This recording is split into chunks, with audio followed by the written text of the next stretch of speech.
in our logical operations. And then you can go into the psychological state of things where, and then in the psychological state, you have the same thing. You have a center, like an ego, then you have an id and a superego, and then you have complexes or things like that. So that same sort of triangles, that diamond structures there.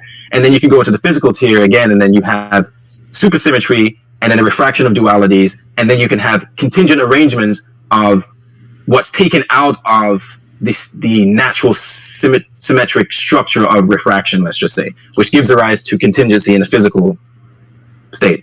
But what sort of happens is each tier is dependent on the other, so you need to manifest through one in order, in some sense, you need to sort of descend through them, and as you descend through the tiers, it takes on properties of that tiers, manifests it in the lower tier.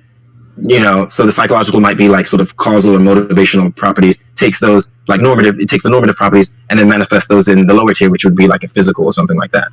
So which sort of explains I grant Freud the id and the ego, but not the superego, because of the tiers of the partitioned mind is providing the fundamental basis for all exemplified truths of value and order.